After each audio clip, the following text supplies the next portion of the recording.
Hey guys, Josh from soccerreviewsforyou.com, bringing you my first impressions plus on-feet video of the brand new Adidas A16 Plus TKRZ turf shoe in the black, shock pink, and dark gray colorway. Now inside the box, all you get are the shoes themselves. They do not come with any extras. So let me get these guys out of the box really quickly, and we'll take a closer look at a pair of shoes that I'm personally really excited about, and also what is kind of an unusual release from Adidas in that we've really never seen anything like this before, or at least it doesn't really compare to anything else currently out there on the market, which, like I said, is kind of exciting. So the A16 Plus TKRZ being a made-up word that I'm not crazy about, but I didn't name the shoe, has been shortened to TKRZ in the official name. It's a shoe that doesn't really relate to the current Ace lineup at all in terms of what it has on offer, but what's interesting is that it does have all these large Predator or rubberized elements, I should say, that are reminiscent to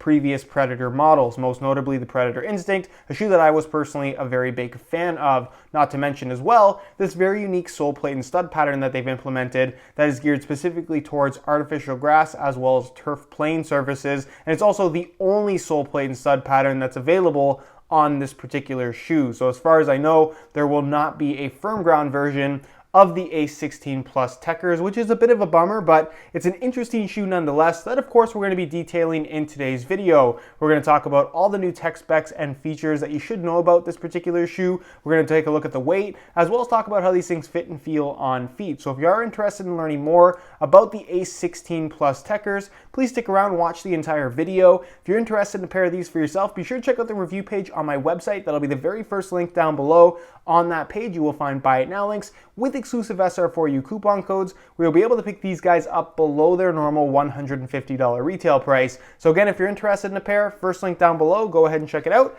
And with that being said, let's get right into the review. To start things off, let's go over all the different tech specs and talk about what the A16 Plus TKRZ has on offer when it comes to feel, because it is particularly unique in today's current soccer cleat marketplace. Now, with the A16 Plus TKRZ, while it has the Ace name, it really does not relate at all to the current Ace lineup, whether it be the synthetic, the leather, or the prime knit variation. It's just completely different altogether, and the only thing it has in common with the regular Ace is the name. So what you're getting here is a synthetic upper. They never specified what type of synthetic, but given the combination of a thinner synthetic material that is quite similar to what you're going to find on the Predator Instinct, although I would argue that the hybrid touch synthetic on the Pred Instinct is a little bit softer and just better quality in general in comparison to what we're getting here. What they have provided is still a decent quality synthetic upper that, like I said, spans pretty much the entire front 3/4 of the shoe. You can see there's a seam right here on the lateral side,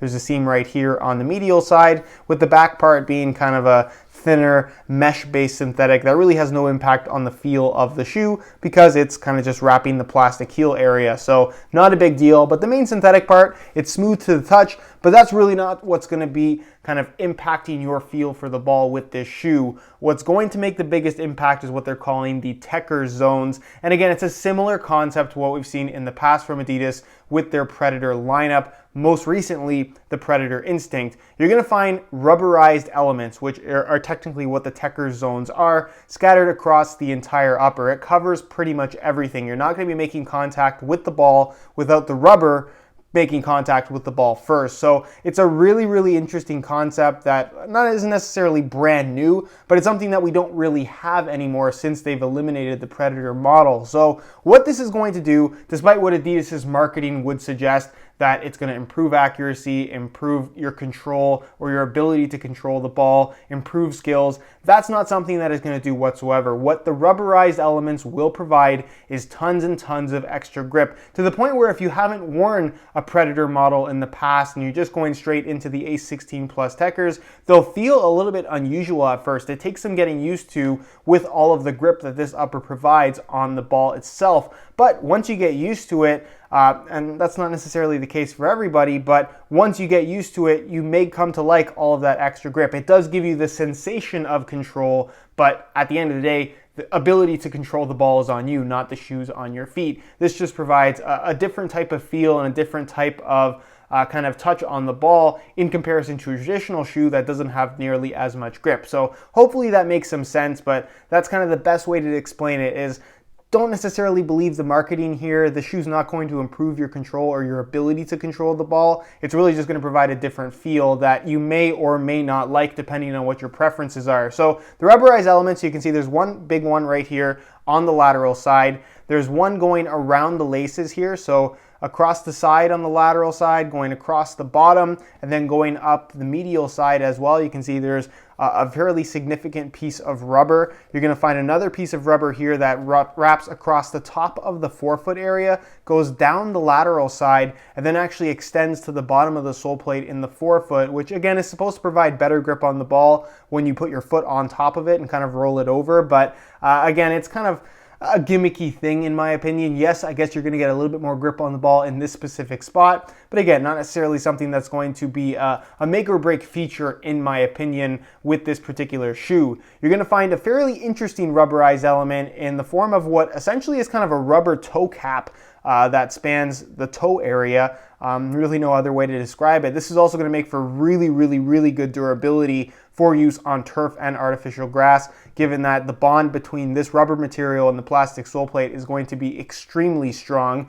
So that's kind of an interesting thing. And we're going to talk about that a little bit more later in the on-feet portion of the video, because this rubber part is not going to allow this part of the shoe to expand, which is kind of interesting because the toe box area can be one of the more finicky types of areas in terms of getting the right fit. And this rubber is kind of just giving you a predetermined shape that is not going to change at all. But again, we'll get into more detail on that a little bit later. You have another rubberized element right here in the form of kind of like a chevron or a V right here on the medial side, and then one more rubberized element here in the midfoot on the medial side that goes right to the base of the sole once again. So basically, the touch on the ball is going to be that of grippy rubber with some synthetic in between, kind of acting as the shell for the shoe that's actually holding your foot in place. But like I said, the rubber is what's going to be the deciding factor in terms of whether or not you love or hate the feel of this shoe. And I put them on and did a little bit of juggling just to see how they would feel. It's similar to that of the Predator Instinct. You get tons and tons of grip on the ball,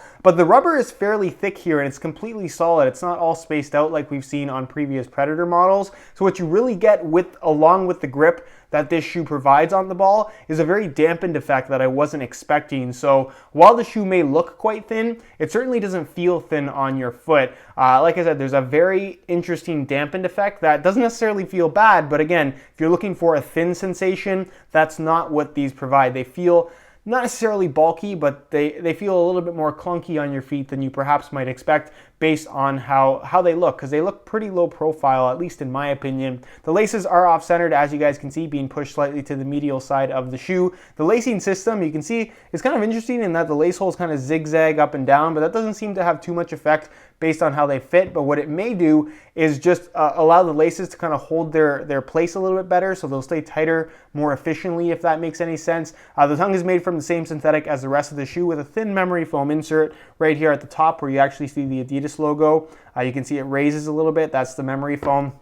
Again, nothing too significant there. And then moving on to the back, it does have an internal plastic heel counter. It's got a cut that's kind of reminiscent of the Prime Knit 2 from Adidas, for those that remember that shoe, and that it has this little kind of extension piece going up the back, even though the sides are fairly low profile or cut fairly low, which is kind of interesting. Doesn't get in the way, just kind of gives the shoe an interesting look. No issues with discomfort or anything like that. The inside heel liner is a synthetic suede, which is really nice. Decent padding back there as well, so step-in comfort shouldn't be too much of an issue here. The insole, fully removable. I'll give you guys a quick look at that.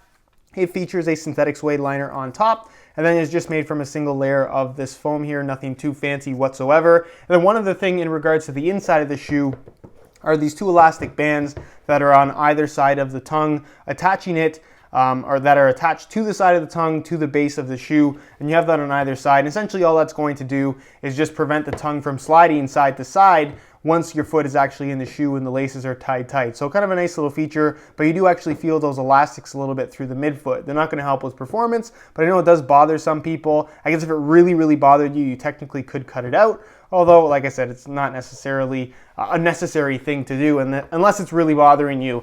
As far as the sole plate and stud pattern is concerned, it's kind of unusual in that it looks like it could be a firm ground stud pattern, but I can assure you that it isn't. The studs are very short. You have these main pink studs. So you have 4 of them in the forefoot that are just ever so slightly longer than the rest, and obviously are kind of the shape and size of a normal stud minus the length. And then you have 3 of them here in the heel area with plastic smaller studs kind of in between in this triangle pattern that kind of continues across the entire sole plate, aside from the part where it's broken up here in the middle of the forefoot where you have the rubberized element. So it's made from a fairly decent thickness of plastic material, so it's going to be well suited for use on artificial grass as well as turf.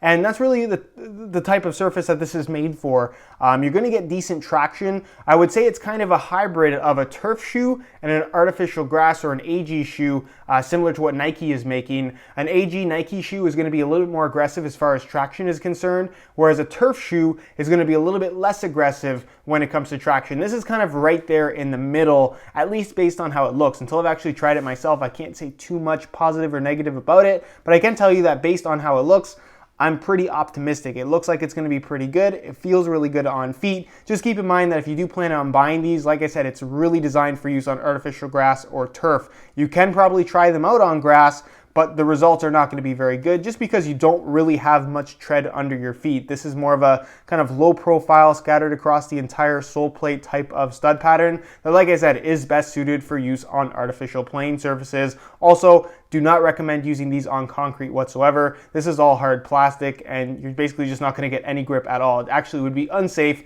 to use these on any kind of super hard surface. So that is pretty much it in terms of what these things have to offer. It's a really, really interesting combination of features. Sorry if it got a little bit rambly there, but it's a shoe that I'm kind of excited about, and I really want you guys to understand what it has to offer prior to purchasing it because of its unique sensation that it provides. It's just one of those shoes that you might love, you might hate based on what it has to offer. So hopefully what I described in this video helps you with your decision making if you were planning on picking these up or at least considering them. In terms of weight, the A16 Plus Techers is not particularly light, although it isn't heavy either. So I'm going to weigh this pair for you today in real time using this scale just so we can see exactly how much they weigh. So keep in mind this is a brand new pair in a size 9 US. We're going to throw them on the scale and you can see that they weigh in at 9.9 ounces, the equivalent of 281 grams. So at 9.9 ounces, again, that is not particularly lightweight. It isn't bad for a turf shoe,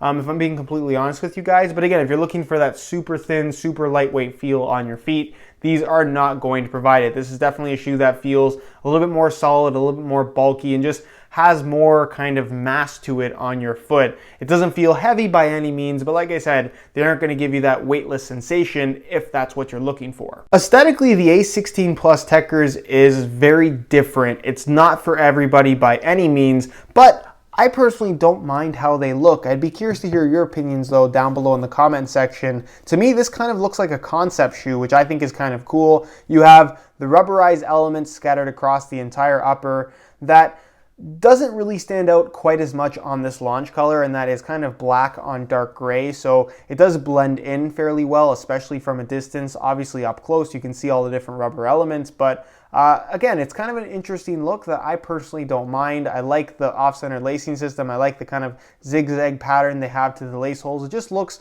a little bit unusual, which I personally don't mind. The colorway at launch is very subtle, obviously, mostly black in color with dark gray in the exposed synthetic pieces in between the rubberized elements. And then you're basically going to find a little bit of pink. It's a shock pink color. That's what Adidas calls it in the actual Adidas stripes at the heel on the lateral side. Nothing on the medial side, as you guys can see, and some pink in the 7 main studs at the bottom of the shoe, where the sole plate is mostly kind of translucent black in color. You have a silver Adidas logo right there on the tongue, and the only other distinctive feature is the extended kind of Achilles tendon area that I'm personally not too crazy about, but it isn't really a deal breaker for me personally in terms of the looks of the shoe. So let me know your opinions on this shoe down below in the comment section. Do you like how these look? Why or why not? And with that being said, let's move on to the on-feet portion of the video so we can get a better idea as to how these shoes fit and of course what the sizing is like. All right, so here is a look at the A16 Plus Techers on feet.